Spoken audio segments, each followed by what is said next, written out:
Is this on? We're live? Stones 2 seconds.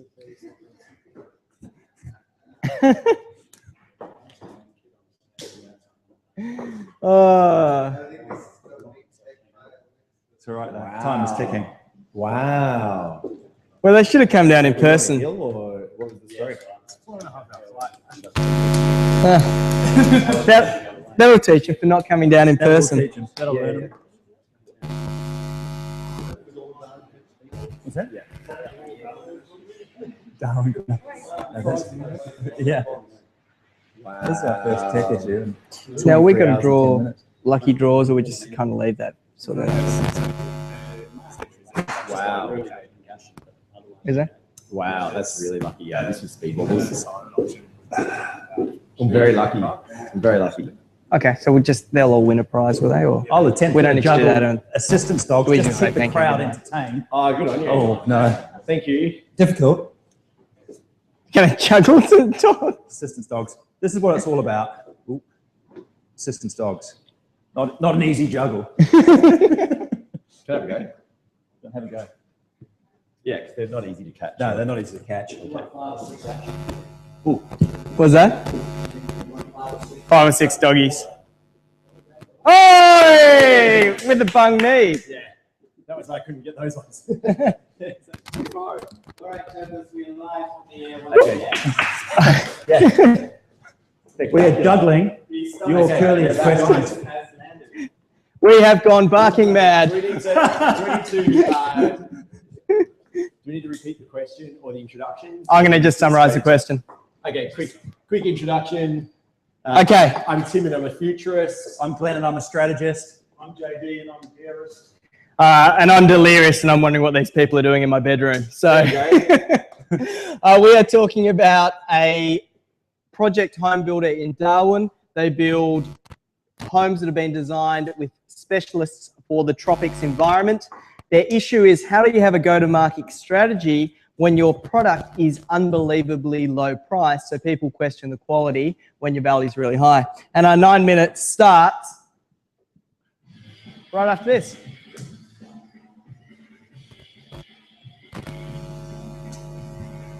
Thank you, Fiverr. Go. So there are only 2 business strategies possible. One is the low price position and one is the differentiated position. Those are the only 2 business strategies available. Currently, it sounds like you hold both. You hold a differentiated position and the low cost position. Absolutely guaranteed that's a temporary advantage. So now it's a time to take advantage of that temporary. And the way to do that, first and foremost, is you need to start with your story. You need to get really, really clear on what are the differences about your product and the way you go to market that make the real difference. And that's about looking at the features of your homes, and then crucially, understanding what are the benefits and the implications of those features. Because people don't buy features. They need features there to rationally justify their emotional decision, but ultimately they buy benefits and implications. Benefits like your home will be cooler. Implications like you'll sleep better. That's what they're buying. They're buying sleep better. The fact that the feature is better insulation is interesting and it's there as proof, but it's sleep better. So you need to understand what are your implications. What are the top 4, top 5 implications and benefits of the way you build that are going to make a difference and differentiate you from your competitors, because the low cost advantage will not last. It will not last. Other entrants will move in. You need to look at how you differentiate yourself. That would be where I'd start. Okay, I'm going to come up and talk to understanding your customer.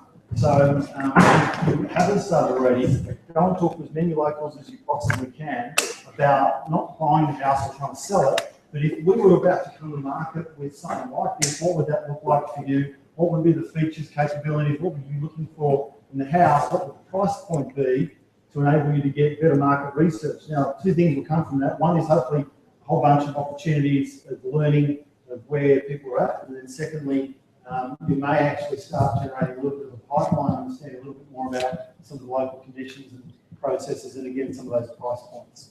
The second point is it's never about price, it's all about the value, it's all about what people are looking for. So what ultimately the Darwinites, is that a word, Darwinites? What do the Darwinites want in housing? What's their really key point? And then how do we wrap a message around that rather than necessarily having the low. It's chaos here. Yeah, we're actually doing some building ourselves. So, The crowd have gone wild. Okay, well, I guess that leaves it over to me. One of the big ideas in terms of looking at how the world's changing and the way that our customers have evolved is that we've become cyborgs. We're part person, we're part mobile phone, and we love to basically tap into what the collective consciousness, our social networks are telling us about what's hot, what's not, what stories are worth telling. And for you guys, for this business, it sounds like they've got a really appealing story to tell. It's a cool product. It adapts to this changing world. It taps into social concerns around dangerous climate change. It appeals to people's desire to live in a comfortable environment. It potentially is a house that not just saves the upfront cost, but the ongoing costs of running the home. I feel like there's potentially, picking up on what one of those guys was talking about, there's actually not just sleeping comfortably, but better quality relationships. If you're not so hot in your home, it may be that, when I'm hot and bothered, I'm more likely to be argumentative. So there could be like a media angle about how this could be the home that saves the marriage. And this is the answer to domestic violence. Yeah, that's right. Like literally, and make some hay on this idea that this is a holistic home, and go to the effort of going and talking to a psychologist about what are the conditions that are we more argumentative when it's a few degrees hotter, and therefore see if you can apply research that tells an interesting story through the media. But I really feel like Apple have given us a clue about how to bring a revolutionary product to market so many times in the past. And one thing that they've done that has been really consistent is they've gone and used a video production company to make what appears to be an independent editorial on what we've done, what we've created. And Jonathan Ives is talking about the amazing design, etc. You can imagine those white background Apple shots. And I imagine that for these guys, it sounds like they really pride themselves on great design. And if they've probably got a limited budget. It sounds like a startup business. I would say find a great storyteller that can work with a digital SLR camera and a tripod and shoot some small videos that explain and convey the passion of the architects about what they've put into this product. Because for some of the customers you're talking to, the story of what they're buying into is what the early adopters will be looking for. So that's my 2 cents. I reckon what it comes down to is that if price is an issue, in the absence of differentiated value, price becomes an indicator of quality. So if they're just going, oh, we've got a 3-bedroom, 2-bathroom home, and someone else got a 3-bedroom, 2-bathroom home, and there's a ridiculous difference in price, you're asking hunters to piece it together, very difficult for them. So you need to start with the story, and the story starts with speaking into the listening. We've talked about that over the last 24 hours. Why our homes are so ridiculously cheap. Yeah? Why they're outrageously cheap. And that comes from what we call our next-gen design edge. Yeah? Do a logo for it. Do a symbol for it. Become a philosophy, yeah? Because you said, oh, it's Troppo design. I'm not going to buy a Troppo design house. It sounds like it's the madhouse. Have something about it's called the next-gen design edge, our next-gen design philosophy. Then what you do is you contrast and compare and reposition basically inefficient old-school builds versus next-gen builds. And we look across how they're different across the time it takes to build, the materials that are used, the resale value, the resilience to environmental conditions, and just the experience of living. Don't expect the people to extract and find the value for themselves. Spoon feed it to them. See, this is a big decision, and we don't have a definite mechanism as humans for making big decisions or small decisions. So we need to pick a max of 5 to 7 factors that are support for our story, and our story needs to start in a difference of philosophy. So, I'm fine. Let me make this point, and then I'll hand it back to you. So, what we're making here is an assumption about your strategy, an assumption that low price is the right strategy. There's another one which says put your prices up, which deals with that problem, It works with, exactly, it deals with the issue that Ashton's talking about, that I need to somehow work out why cheap is better. Well, bugger it, make it the same price and take the margin and become a much higher margin player. And if you have to discount, you discount later, start high and then work your way back. So, ultimately you'd only drop price if, as a business, you have excess capacity. If you're already at volume and if you're a startup business, you're probably not going to have excess capacity. So the last thing you want to do is be selling the product too cheaply and running around all over town and not being able to build them all and losing margin. So put the price up. JD? I am reminded of a lot of people like us buying things like these. The projects that like us, something like the other car, we really know exactly what that person looks like, and then have that conversation with them, sort of value that we're looking for rather than necessarily that price. Yeah, and I'd say that demographically, if you're talking about a product that has green credentials, then you actually have market data because you can look and see, based on voting records, where green voters are in the area, and use that as a starting point for your marketing. Because, for example, in Sydney, there are in the Senate one of the wealthiest electorate in the country, which is Malcolm Turnbull's electorate.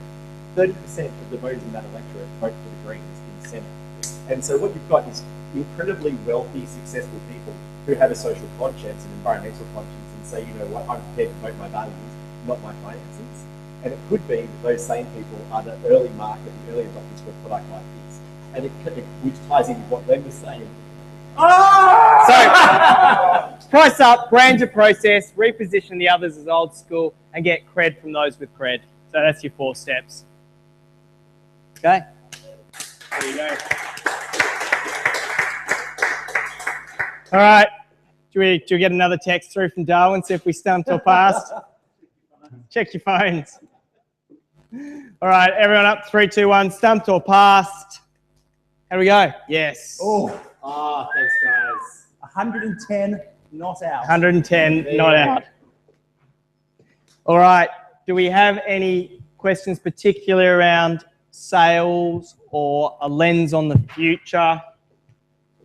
Any other questions you fancy today, Tim? Anything that you're sitting on at the moment you'd really like to share with What's the guys? What questions do you Yeah, have? okay. You bet. I think the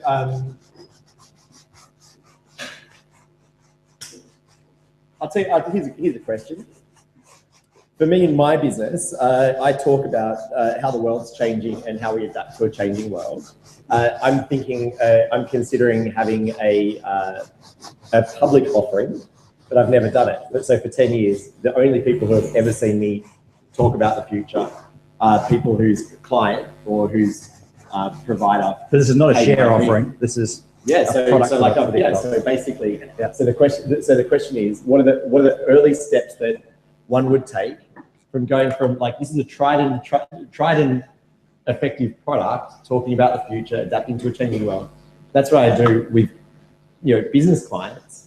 But what about if I took it to a public offering? So there's like a simple question. What are the early steps that I would take in my business to make that happen? To move from B to B to B to C. Exactly, like what is being written there. Oh, so I'm kind of curious about your answers to that. Okay. I'm a little bit curious about answers to that as well. What I'm really curious is I reckon Tim could probably answer his own question given 9 minutes. I probably could, but I'm kind of curious. So let's take that one, shall we? should we take you? Absolutely. You that one, JD? Yeah. Do it. I gotta look at JD's away. Go. Go on, JD. You got the answer. Kick off.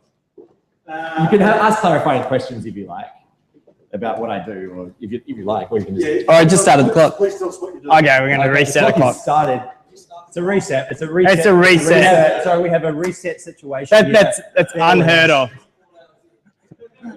It's unheard of. It's all thought the wheels have come off. Yeah, so when I first started speaking, I talked about big picture trends, and as I've evolved, these days I generally talk about how the changing world, how it affects us as individuals. And people often come up to me after a 45-minute keynote and say, I wish my kids could see this, or I wish my wife could see this, because I feel like you've got a sense of hope and enthusiasm about the future that most of us think the world's going to hell in a handbasket. and you've got a different perspective. So can I buy tickets to your show? And I say, I don't have a show.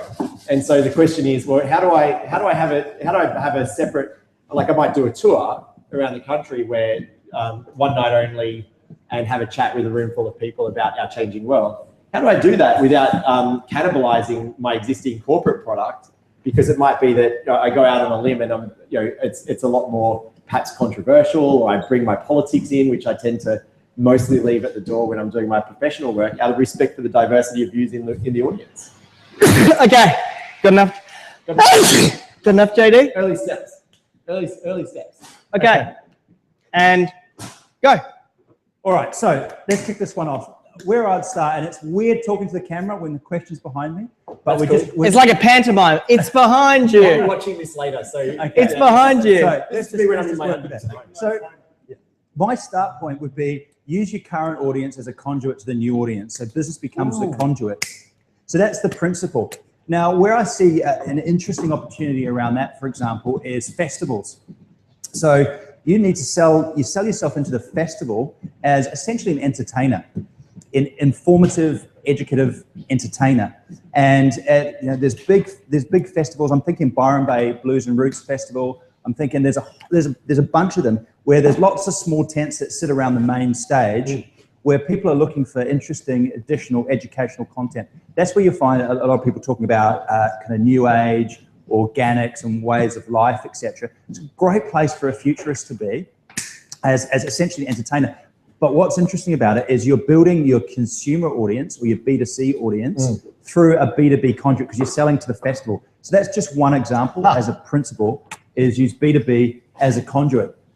The second idea I've got for Tim here is it's about just packaging the speeches up. So going, what do consumers care about? Because futurism as a concept is all very lovely and interesting, but how do we land interesting into something that's relevant and actionable? So the question for me, firstly, is what are the 4 or 5 top issues that are actually bothering the public? And I think the starter here would be, for example, house prices.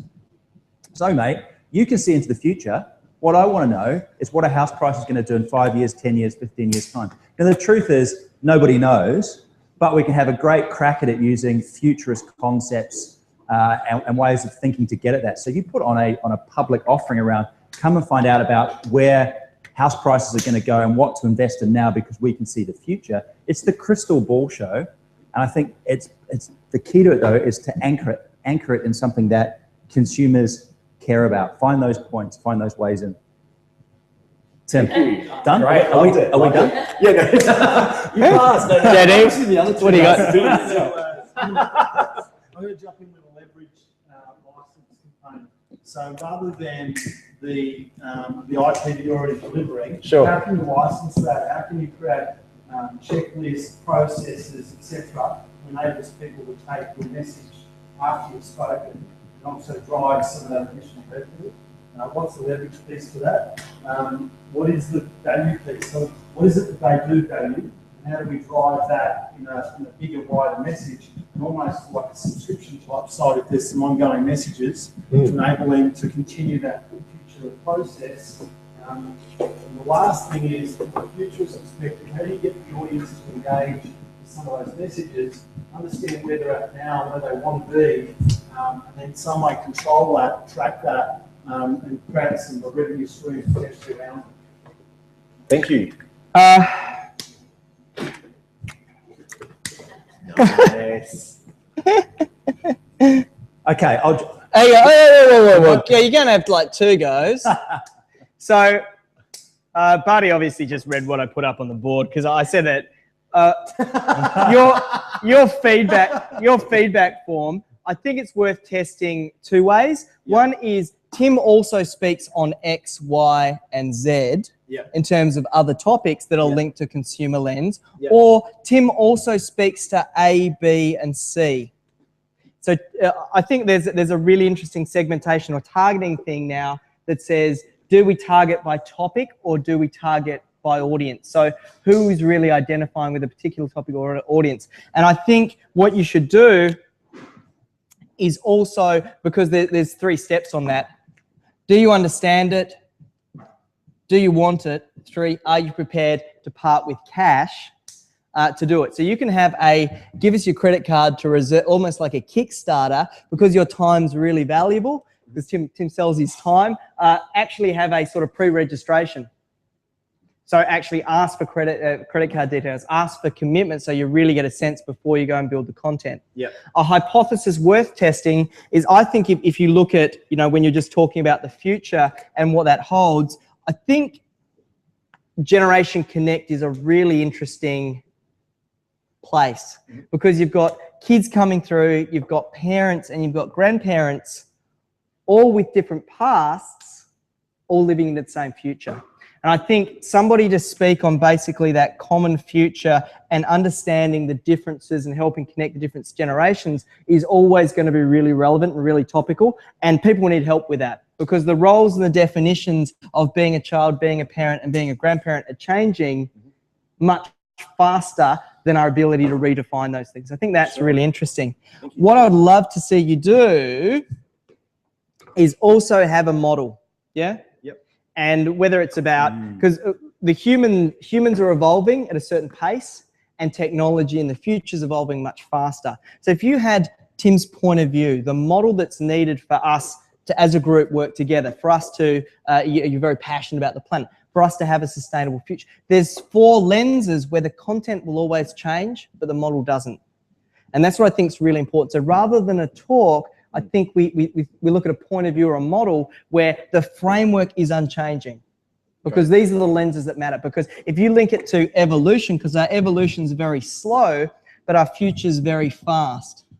And if you called it, the coping, the adaptive change model or something, that's the way the model gets to stick, and then you get known for that model, and then the content always changes, but the framework doesn't. And finally, as an alternate to Generation Connect, might be cause forward. So we're seeing groups like assistance dogs have a real passion and a real cause, trying to get their cause to resonate in the future, because their success now is determined by the future they're living into. So if you look at passionate people, cause forward and something particularly tailored about how you could actually move forward would be something great there. Thank you. Awesome. So why don't I give you a couple more ideas before you sum up your own answer? Yeah. I think that's probably the best way to do it. So for me, it's comedy. Comedy is a way in, because if we actually analyze the human condition and what the future looks like, if you're not laughing, you're crying, right? So what we need to look at is the funny side, the future's funny side, right? And we're all in it together. And I think it's the 20 graphs that count. It's the 15 facts that are going to make all the difference. And you give people that perspective, and you just let people laugh about it. Because I think today, depression's going through the roof because things are uncertain. People can't see the future. People are trying to make the future mean something and make it solid. The facts are, if we carry on the trajectory we're going, future, it's interesting at best. But I think Tim probably has got a better idea about really what's happening in the future. So I'll hand over to Tim. Can I just jump in for 2 seconds? Sure. How do you turn a speech to a movement?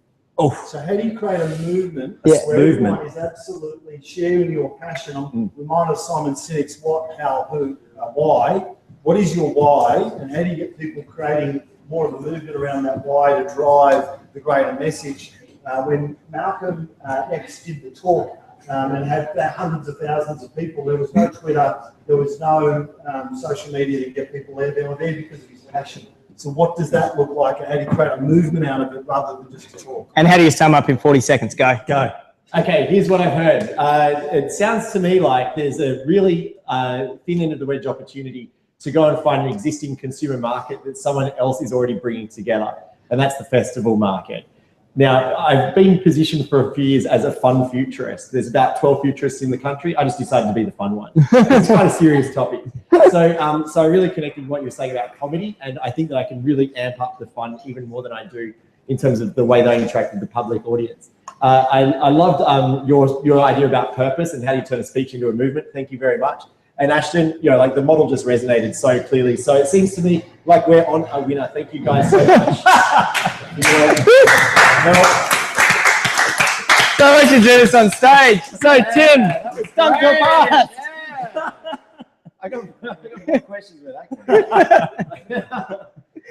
It would have been really funny if Tim actually stumped himself. Wouldn't it? Oh, that'd almost be confusing. He's Okay. getting a photo of the answer. He's getting a photo of the answer. Absolutely. All right. We are into the final half hour, and delirium is well and truly set in. Excuse me, JD, I'm just going to take a photo of your answer. We have a question online. This is like Tim taking a photo while being filmed. It's like, Very meta. yeah. It's like we're in the All right, future. so we go back to our online guys. Yep. Sebastian. Hello, Sebastian. Not, Oh, the hello, guy, Sebastian. not the guy with the blackcurrant tango, because I've got words for him. The French exchange student. You got to tune in at like 11 p.m. It's like it's turned into in-joke night at the comedy club. That was one from earlier. Please. 10 hours back. Yeah. It's kind of all blended into one 24-hour period. Him and a friend have started a business leading wine tours to the Hunter Valley. They don't know anything about wine,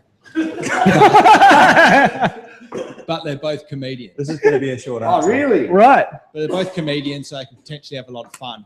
So far, they've had a few groups, but generally family groups of tourists who end up confused and in one case upset and annoyed.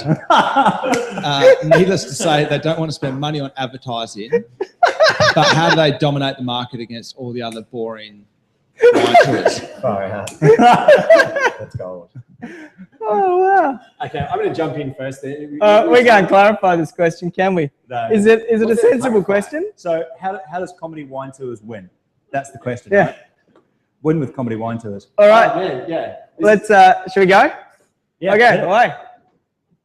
Go. Okay, so it's on, and I'd like to kick off by saying I love it. I think it's really fun. I mean, it ties in with the last question we're having about being a fun futurist.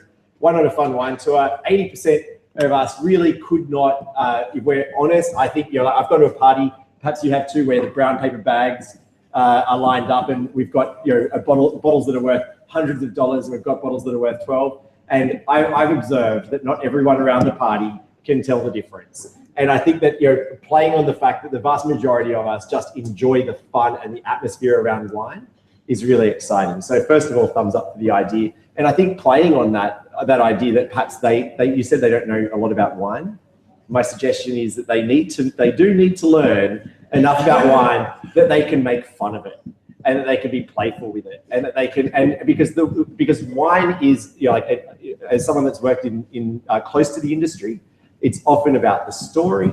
It's about the story of who's made it, of where it was made, of the label and the branding, etc. And if they can peel that back as part of their journey and bring like an informative kind of like, by the end of the day, not only will we have an outrageously fun day and probably get quite tipsy, but you will also be able to argue your case with any wine snob about why 90% of what they think is exaggerated at best and wrong, and wrong. Let me just jump in there. In 2001, Frederic Brochet was at the University of Bordeaux, and there was an undergraduate course in oenology, so the construction and tasting of wine. Yeah. So these are arguably some of the finest honed palates on the planet.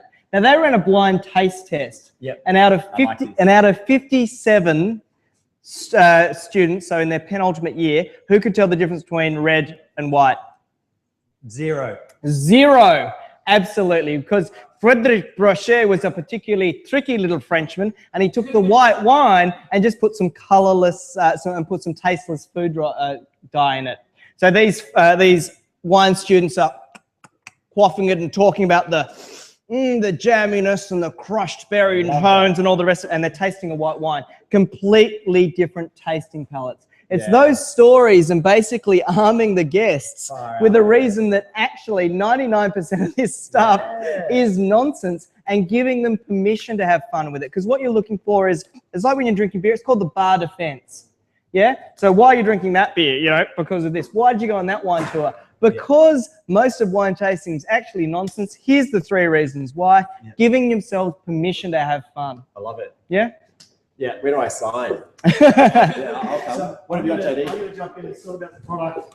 It's about the experience. And remind you of the add the story prior to him going to jail. Obviously, his business always been The story wasn't so good when he was in jail. It's like every Lance Armstrong story, isn't it? He mortgaged his mum's house, towards mum's money. realise it's all about the experience of the home security. So what does that experience look like for your customers? Can you package that? Can you componentise that? Can you turn that into a process that they'll keep coming back for? I'm also reminded of Seth Wadden talks about 14-year-old girls wearing odd socks. So it's a company that made socks. They decided the target market was 14-year-old girls because that's what they want to talk about at school. Is look at my old socks. I love every time Seth does it. He picks his pants up. I've got the same socks on, but he has the odd socks. What's the message that's going to drive them to talk about it after they've had the laugh and the drink? So I want to pick up on why I think Tim's taken to this idea so rapidly, and I think it's because it's built on insight. So the best ideas are always built on insight, and there's two classics in here. One is people don't really know what they're talking about with wine. Ash picked up on the same thing, and there's a truth and an honesty in that, and that will resonate with people. The other one is people go on wine tours, they just kind of want to drink in a nice place. That's really what it's about. So two really strong insights, which I think set the foundations in a strong way for this. What I've got for you is an idea as to how to launch it. And I think what we do is we take the Ali G approach. It's kind of comedy disguised as seriousness. And you get a group of bona fide wine snobs, you know, retirees, straight from the golf course, and you take them out and you play serious with a hidden camera. So you actually describe these wines in a complete comedy way, but with a straight face, and just see how long it is until they get it. And I think done right, the way, Grandfather Ted did it and Ali G, that's an interesting way of launching this and getting some notoriety, because what you want is notoriety.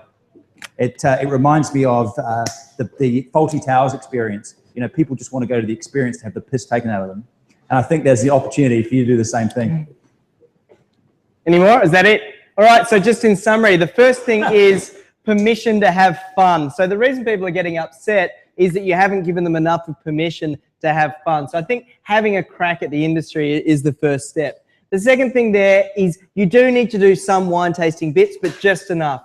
A video of somebody else doing it that you can play on the bus and saying, look, out of today, we're going to be on the road for 5 hours, so let's get it out of the way with first. It's almost like the safety video. Yeah, so that's just a video. And if you're going to do a safety video, do it Air New Zealand style. Check out Air New Zealand safety videos. It's the only way to do one. Having the tasting notes in terms of a piece of collateral, so people are left with something if they do want to dig a bit deeper. And then have a stack of games and have some of the games pranks, so that you are really just, if you're giving them something to taste, do the Frederic Brochet thing and actually you've just tasted exactly the same wine. It was just something else. And then in terms of leveraging it out, look for places where comedy rules. So comedy clubs, and then to Glenn's thought, get your content and your story so good that you do a piece for the Comedy Channel, that you then get something that can be ongoing content. Can I pick up the comedy club idea, just taking a step further? Why not go to the comedy clubs and actually serve the wine and be funny in that environment? Yeah, that's nice. You're absolutely engrossed in the whole process with the wine and the funny. So break a wine tour of comedy shows. Right. Yeah. Reverse this whole thing. Take the Hunter Valley around Australia rather than take Australia to the Hunter Valley. That's good, Tim. There you go. Well, I just basically paraphrase. It was really JD's idea. Yeah. But thanks. But I think I nailed that one. But he's a futurist. He thought of it first. Yeah. I thought of it first, said it second.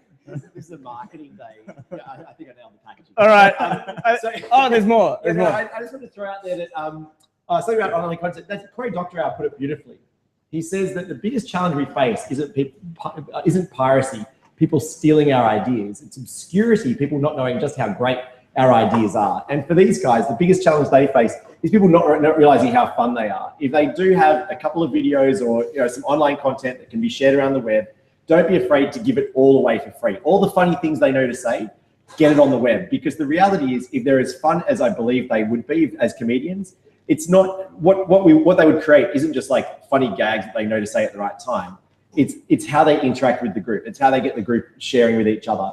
So they could give all of the funny stuff, inverted commas, away, because in the experience they create, there'll be all sorts of magic that they create in real time anyway. So, yeah.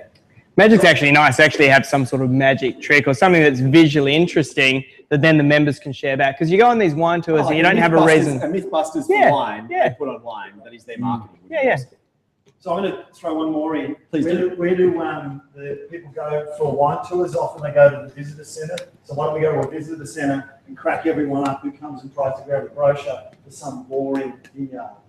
That's good. Yeah.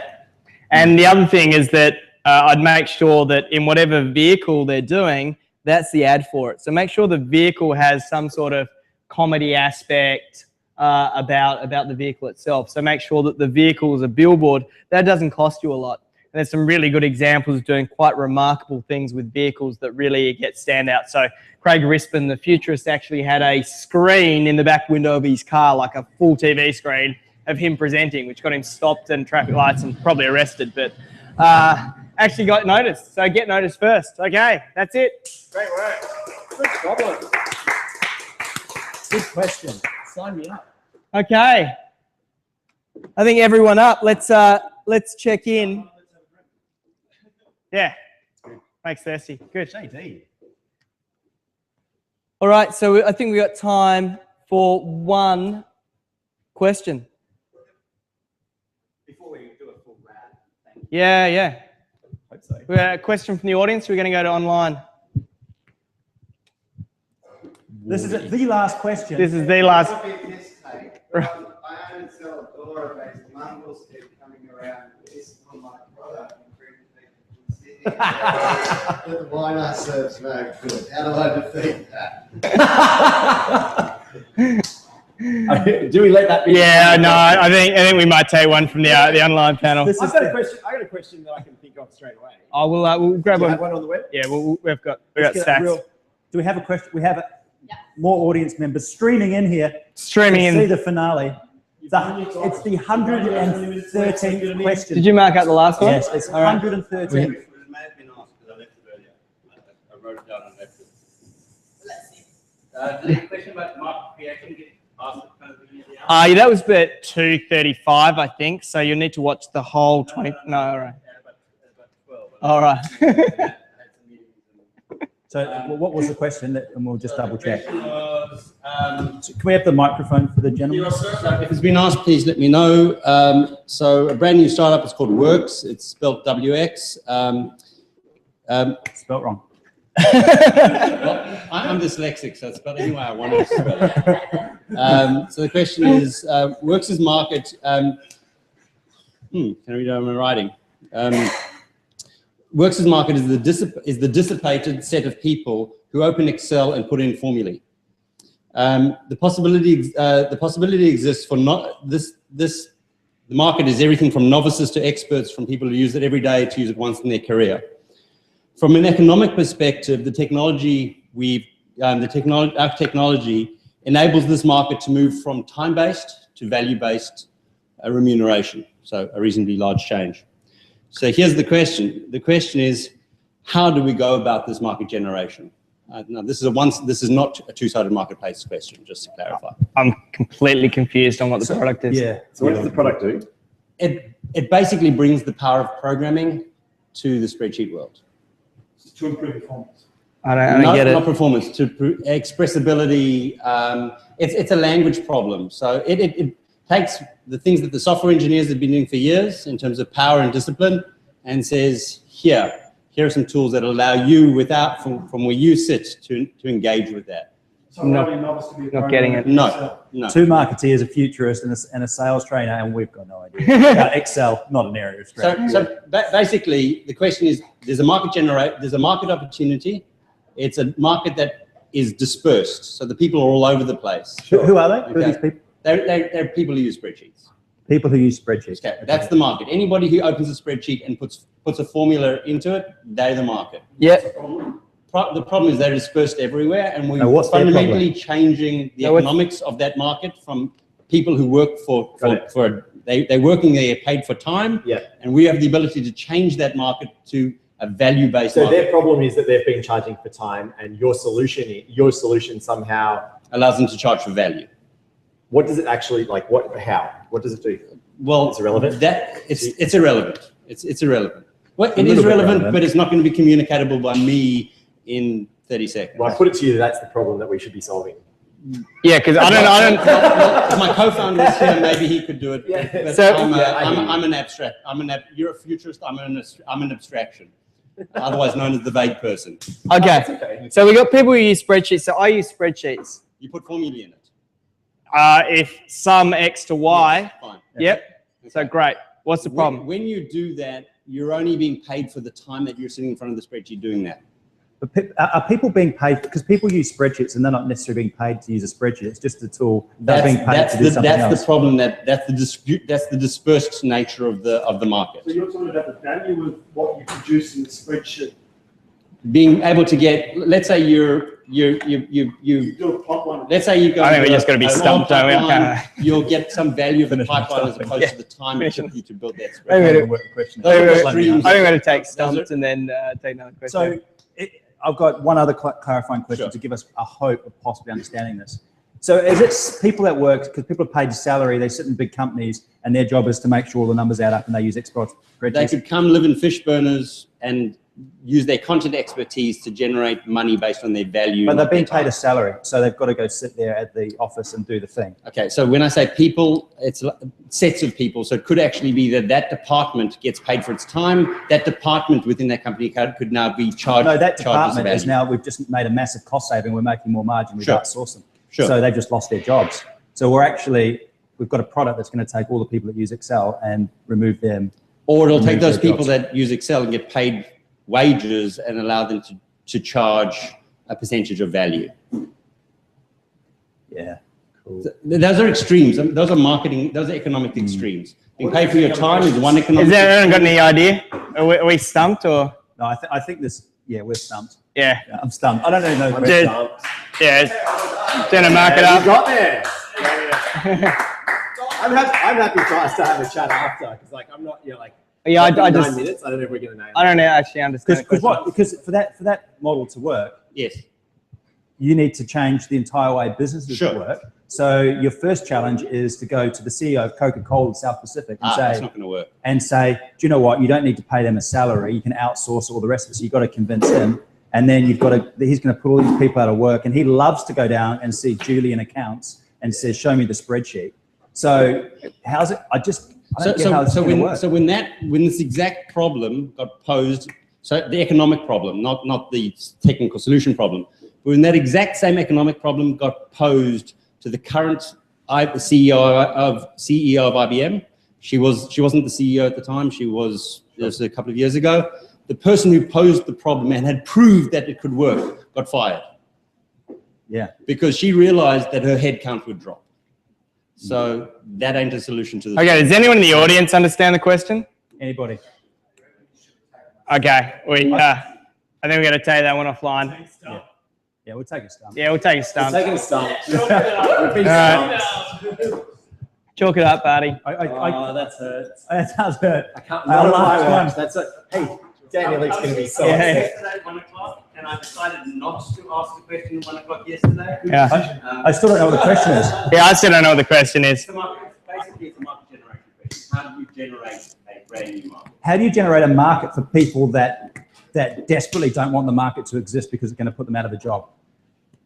You're assuming That's- that the market is the CEO. Yeah, this is nonsense. Yeah. Let's take a stump to move on. Okay, we got one online from Perth. This is the final question. This is the final question. This is it. This is it. So, I want to build an inland water skiing park. I've done the numbers and it can work if I get cheap land, which I can out near Midland. I'm going to build a cafe and possibly a bar, and I want to promote this as a fun weekend trip. The one missing piece is, how do I make people want to come back repeatedly? Inland water skiing. Yes.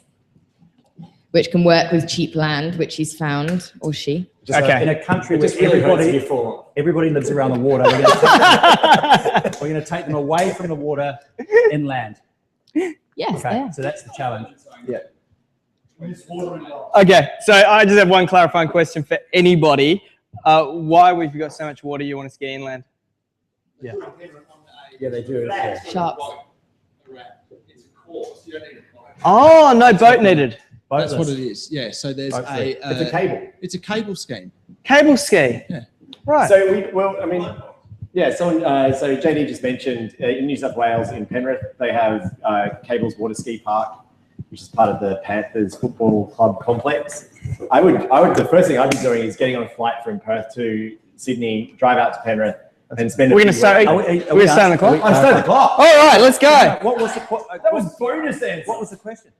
How do I make people come back repeatedly? Okay, let's go.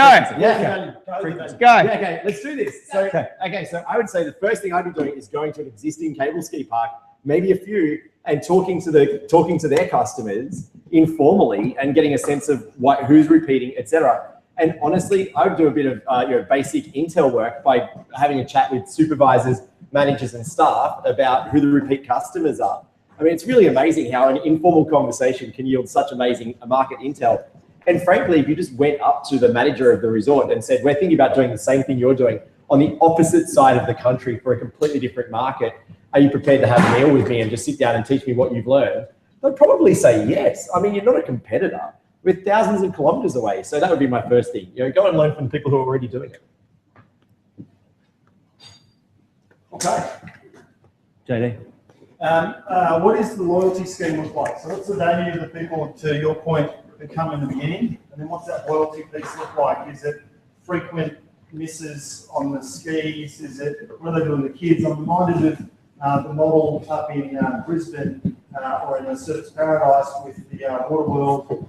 They've got the accommodation there, so it's nice and simple. The kids can wake up at 2 o'clock in the morning, get all excited about being in Water World or whatever those worlds are called, and away they go. There's a reason for being there. It's not just going and skiing, because that's what they found the problem was. They created this environment where it's all about lifestyle, and the park is part of that lifestyle piece.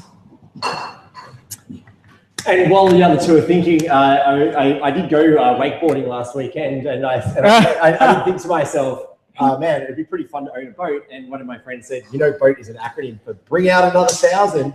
They just cost so much money. And so it could be that part of the way that you create loyalty is to compare the value that you're creating by taking care of all of the costs around basically wakeboarding or water skiing, and just the amazing savings that you create.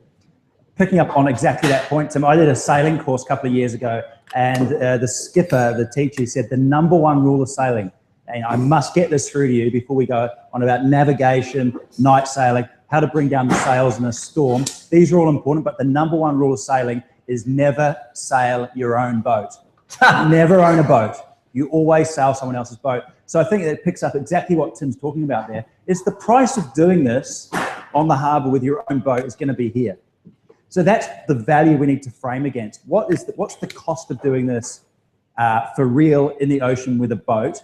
Make ourselves look extraordinarily good value in that context. I think I just want to go back to part of the question was, this business model will work if we can find cheap land. I just want to flag, don't forget the cost of the water. We live in one of the driest countries on the planet. If we're having to pay for the water, there could be quite a cost associated with that. And with droughts predicted and climate change, and that's the future, which Tim can pick up on if we need to go deeper. But essentially, the price of water is potentially a red flag that could catch you out. So don't forget that. For me, I think it's about membership and the benefits of membership, because this is going to be a classic 80-20 situation where 20% of your customers bring in 80% of the revenue. You're going to have loyalists who absolutely love this. You're probably going to have Olympic trainees who go there because it's an easy way of training. It reminds me a little bit of water parks where they have the surf. You have wave parks. So as a surfer, you can go and ride the perfect wave every time. In fact, one way of diversifying your income stream is to potentially look at those additional kind of streams of revenue, which are really closely aligned to that kind of water park analogy, because that opens up a whole different audience, the surf audience. And if you can have come here for a surf on the day when the surf's not good, so you can always surf within 20 minutes of the city or half an hour of the city, and you've got your water skiing component, you've got 2 streams of income, which adds to the sustainability of the business. Going back to the point though, it's the benefits of membership. So for those 20% of people that are going to bring in 80% of your revenue, what have you got for them? What does that look like? What's the loyalty scheme? At its most simplistic, it's the coffee cards where you stamp and every 10th one's free. But is there something we can do in addition to that? So that's where I'd start my thinking. You know, the tech sector has got this very clever way of marketing new products where there is not an existing market. And so I'm going to try and answer your question as well. And here's what they do. They do something called, they create invitations. So they'll seed a small group of people. And this is what I'd say is how I would build a new market for my water park. What I'd encourage you to do is basically have an existing group of people that are water skiing enthusiasts. And you say to them, for the first 3 months, only you will have access to this water park, and you get 10 invitations each. And so basically what the tech sector is doing is creating this, invitation to try a new version of Google Gmail inbox or whatever it is. So have a maximum of 10 invitations that then basically allow people to say, well, actually, friend, since I like you, I've got this exclusive access to this cool water ski park. Why don't you come along? And so basically you're turning your early adopters into referrers. So that would be a starting point to build that loyalty. So I'm gonna dive in with two concepts. One is Naked Wines, an organisation called Naked Wines. They think the two people are getting ripped off in winemaking, the consumer and the wine grower. They've created a crowdfunding scheme where you put money in. The money for the crowdfunding goes to the winemakers so they can start to make their wines, and they've got some sort of predictable revenue. So what do we find? The advocate families that want to come and make the weekend, the week, whatever that looks like, active, and rather than paying off boat, bring another 1,000, they put some money into that holiday or that weekend or some regular payment so that you're getting some income, they're getting some surety, almost like a timeshare type idea. They're getting some surety of the holiday that they're going to have, and it's going to be affordable for the family. Okay, so let's, on the last question. Here we go. At the 11th hour. So it's actually the 23rd hour. Let's do a little bit of wrap. Technically the 24th hour, we're going to have a power 2-minute 30 wrap. And let's do a power 2-minute 30 wrap. So, okay, for the inland water skiing, there's essentially 7 things that we need to look at. The first thing we need to do is model best practice. Because there's business models out there that are already functioning, go in, find the customers, model what's working, and look to that. The second thing is what we need to do is figure out effective frequency. So how often should people be coming? As JD mentioned, the job is to have a bounce back offer that speaks into something really real, really tangible around that. So for example, you could have whenever they come, find out their birthday and offer them, it's a birthday ski free, you just need to bring 2 other people. That's an occasion, an event. If they liked it, come back on their birthday, ski free. Because the variable cost of putting somebody through is probably quite low, you can do an offer like that, introduces new people. So think whether it's twice a year, once a year, but make sure it's a time critical offer. It's a reason for data capture so you can go back to them. Hey, JD, I know your birthday's coming up in 2 weeks. Why don't you come back with a couple of people? The other thing is with the levels, guys are competitive, assuming that girls are competitive too. Make sure you have different levels. So you can only go level 1 speed on your first visit. You need to come back for level 2 speed. You need to come back for level 3 speed, and then you can master the jumps. So give them 4 reasons and have an ascension model and a gamification within there. We then look to an audience. Find the skiers in the off season. Keep your eye in balance-wise. Go around the ski shops. Look for the people who can't get to ski fields because Perth's a long way from anywhere and snow doesn't last for very long, and get into that audience there. Factor in something fun and remarkable. Remember when the Fonzie jumped the shark? Have a jump there, have a shark there, have something really fun, really remarkable. You get to level 4, you get to jump the shark. That would then be shared along, something to work up to. You require 3 visits for it. You get the little, have a little trophy made for something remarkable, something shareable. Ideally, sits on the desk. At some point, so that's PRable. Actually factor the cost of a framed photo into the session there. We then look for scarcity invitation. We model how Hotmail and all the, Gmail grew by actually having the in-crowd, the early adoption module. And then finally, have a season pass that's a no-brainer price. If the one-off's this much, have the no-brainer, have the decoy. Ladies and gentlemen, that's 24 hours! Well done, JD. Congratulations. Now, it might have been a case of premature celebration But for the last time, can we get everybody up? And was that answer from heaven or the underworld? 3, 2, 1. Hey! Woo! That's a pass. Okay. So I would first of all like to thank JD, the sales extraordinaire. Thank you for your contribution, JD. A giant in terms of his contribution, as well as his presence. And futurist Tim Longhurst. He's from the future. He's with us now. He's been amazing. He saw this coming. He really did. And Step Changer's own Glenn Bartlett. Thank you. Been a pleasure. So, guys, on behalf of Assistance Dogs, we'd really like to thank you for giving up your time.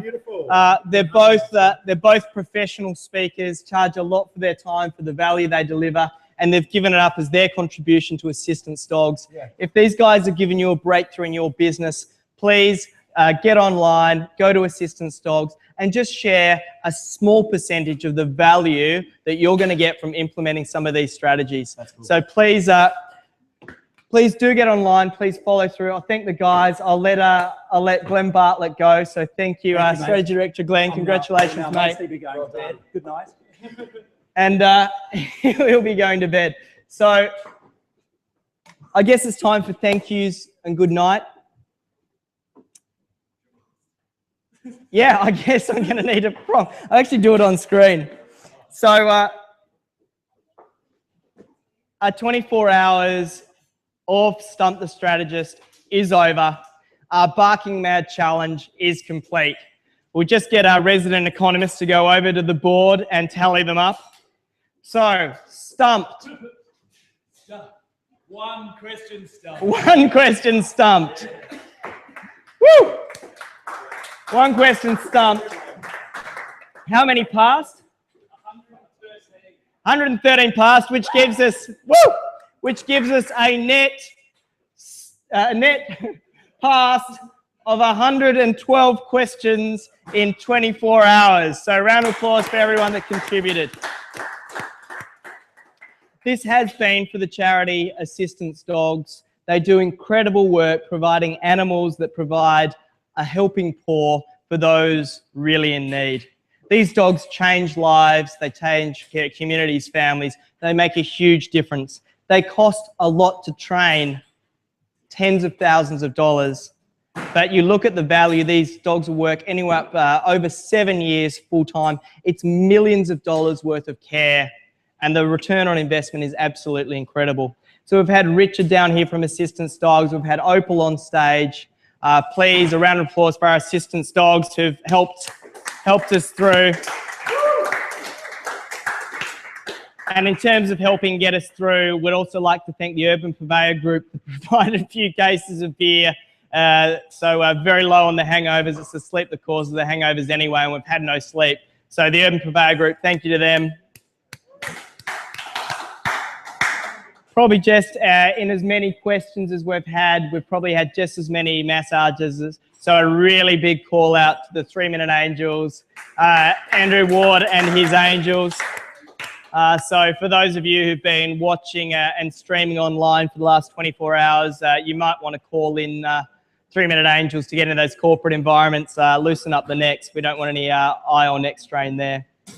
So finally, I think it's just a call out back to all the amazing presenters, the strategists, the people who made a contribution to make this event so much fun. In order of appearance, futurist Craig Rispin, Tiffany Jones, John Hegarty, Dean Harris and Ewan Frith. We're looking at Kevin Baker, Ivan Frangi twice, Darren Woolley, Dean Mannix, comedian Dan Illick, Cindy Tonkin, Wardy, woo! Nick Witham, Glenn Bartlett and Dave Siegel in the graveyard. Anoop Ladd, woo! Jeff Cooper and Nikki Adams. Adam Long and Nikki Adams. Jeff Cooper and Adam Long. Jeff Cooper and Rob Montgomery. Joe Gossage and Emma Scott, the Heine Hunters. Ivan Fraser again. Jet Swain and Michelle Tabbitt. Colin Goll and Natalie Archer. Simon Clatworthy. And still in the room, Tim Longhurst and JD. Woo! It's been real. It's been fun. I'd have to say it's actually even been real fun. So thank you so much for everyone who came down, everyone who stayed online. And this is Step Change Marketing, clocking off. Good night.